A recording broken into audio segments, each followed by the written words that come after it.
Hi friends, welcome back to our channel. ఈరోజు నేను టేస్టీగా బాంబే కరాచీ హల్వా అయితే చేసేసాను. నేను చాలా అంటే చాలా బాగా వచ్చింది.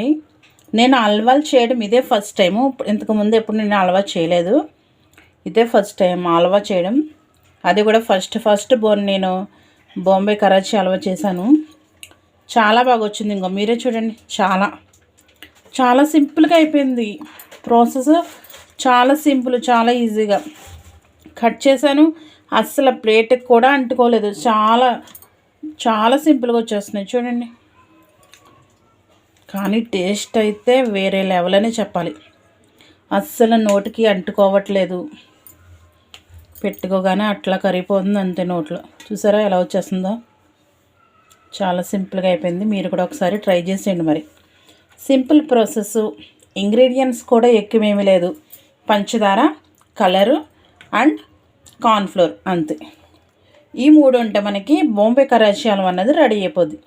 ఓకేనా? చూసారా? నాకైతే మీకు చెప్తున్నాను కానీ నాకే నోరు ఊరుతుంది. నిజం చెప్తున్నా, అంత టేస్ట్గా ఉంది. మీరు కూడా ప్రాసెస్ చూసి తప్పకుండా ట్రై చేసేయండి. ఓకేనా? అలాగే మీ ఫ్రెండ్స్కి కూడా షేర్ చేయండి ప్లీజ్. ఈ వీడియో అనేది చివరి వరకు చూడండి, ఎక్కడ మిస్ కావద్దు. సూపర్ అంటే సూపర్ వచ్చింది మనకి బాంబే కరాచీ హల్వా. ఓకేనా? ఇప్పుడు మనం ప్రాసెస్లోకి వెళ్ళిపోతాం త్వరగా. ఓకేనా? చూడండి, ఫస్ట్ నేను హల్వా కోసం ఒక 1/2 కప్ నేను కార్న్ఫ్లోర్ తీసుకుంటున్నాను, మొక్కజొన్న పిండి. అలాగే 1/2 కప్ మొక్కజొన్న పిండికి 1 కప్పు వాటర్ వేసుకోవాలి.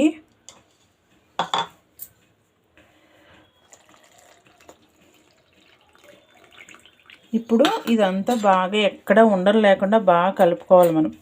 అసలు ఎక్కడ ఉండలు ఉండకూడదు. ఓకేనా?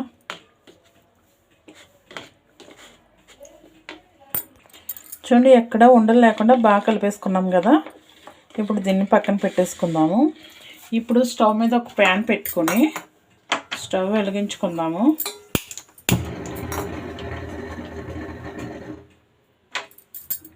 స్టవ్ వెలిగించుకొని ఏ కప్పుతో అయితే మనము కార్న్ఫ్లోర్ తీసుకున్నామో దాంతో ఫుల్ కప్పు, అంటే మన 1/2 కప్పు కార్న్ఫ్లోర్ తీసుకున్నాం కాబట్టి ఒక ఫుల్ కప్పు పంచదార తీసుకుందాము.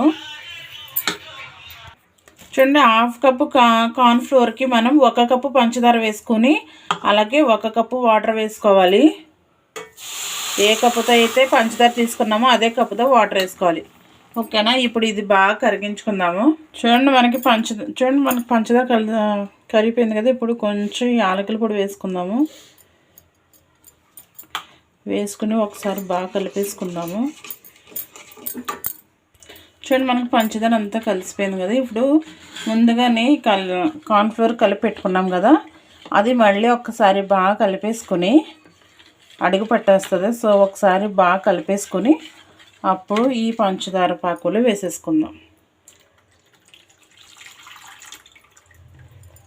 వేసేసుకుని బాగా కలుపుకుందాము. అక్కడ ఆపకూడదు, బాగా కలుపుతూ ఉండాలి.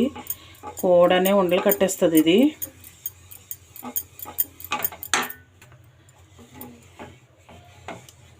దగ్గర పడేంత వరకు అలా కలుపుతూనే ఉండాలి.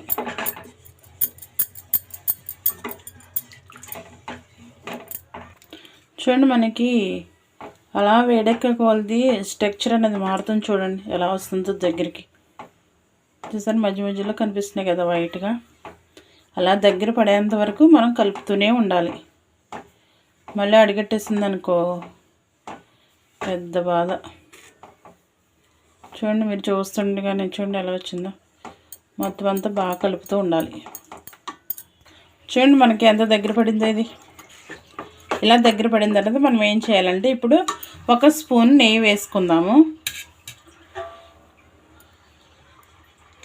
1 స్పూన్ నెయ్యి వేసుకుని కలుపుకుంటే టేస్ట్ అన్నది చాలా బాగుంటుంది. ఇప్పుడు నెయ్యి వేసుకుని ఒకసారి బాగా కలిపేసుకుందాము.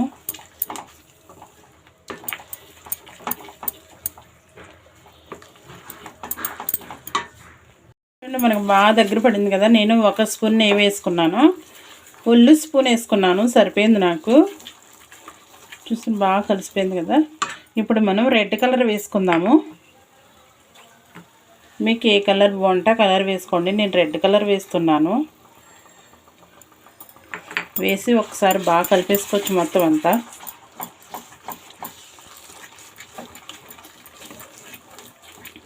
వావ్, సూపర్ కదా.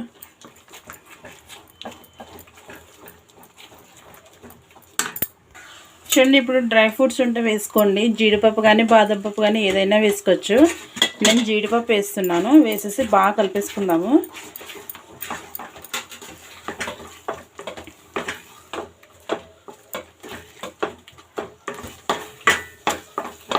ఇప్పుడు మనం ఇది ఫస్ట్ ముందుగానే నెయ్యి పెట్టుకుని ప్లేట్ని రెడీ చేసుకోవాలి.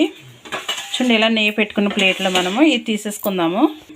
వేస్తూ చూపించడానికి నాకు ఫోన్ పట్టుకున్న వాళ్ళు ప్రెజెంట్ అవ్వలేరు ఇంట్లో. నేను ఒక్కదాన్నే వీడియో చేస్తున్నాను కాబట్టి నాకు నేనే చేసుకోవాలి.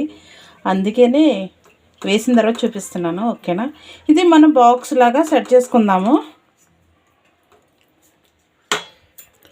చూడండి, ఇలా చుట్టూ బాక్స్ టైప్లో తీసుకుని ఇలా అంటే మనకి ఆల్రెడీ ఇది నెయ్యి రాసిన ప్లేటే కాబట్టి మీకు గాజుది ఏదైనా బాక్స్ ఉంటే అది వేసుకోండి.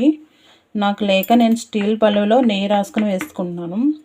గాజుదైనా సరే నెయ్యి రాయాలి.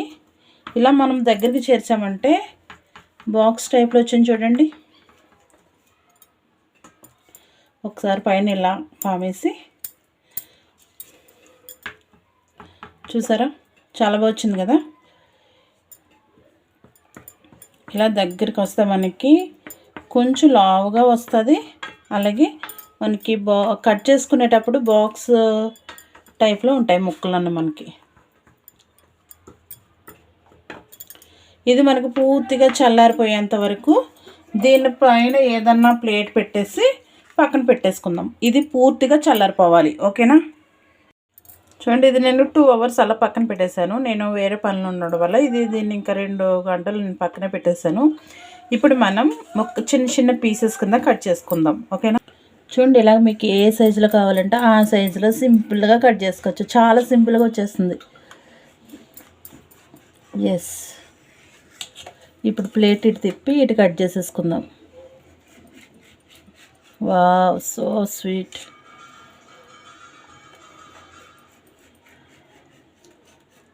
ఎక్కడ అంటుకోవట్లేదు చూసారా సాకు.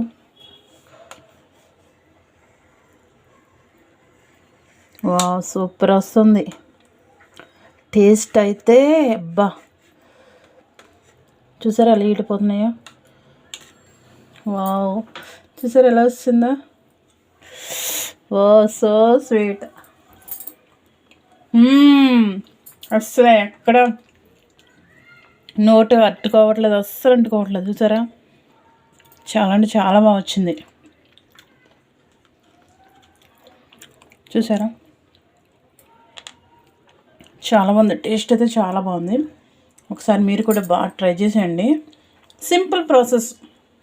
ఒక 5 minutesలో మనకి బొంబాయి కరాచీ హల్వా అనేది రెడీ అయిపోద్ది. నిజం చెప్తున్నా, మా ఇంట్లో వాళ్ళు ఒప్పుకుంటే ఇప్పుడు ఇదంతా తినేయగలను, అంత టేస్ట్ ఉంది. అసలే ఎక్స్పెక్ట్ చేయలేదు, కానీ చాలా బాగా వచ్చింది. చూసారా, పీసులు కట్ చేసినా సరే ఎక్కడ అసలు మనకి ఏమీ పక్కన పోలేదు కదా. చాలా బాగా వచ్చినాయి. మీరు కూడా ఒకసారి ట్రై చేసండి. చూసారు కదా ఎంత బాగా వచ్చిందో. మీరు ట్రై చేసి మీకు ఎలా వచ్చిందో అన్నది కామెంట్ సెక్షన్లో తెలపండి. ఓకేనా, లైక్ చేయండి, షేర్ చేయండి, మా ఛానల్ని సబ్స్క్రైబ్ చేసుకోండి. ఎంతో టేస్టీగా ఉండే బొంబాయి కరాచీ హల్వా. Thank you.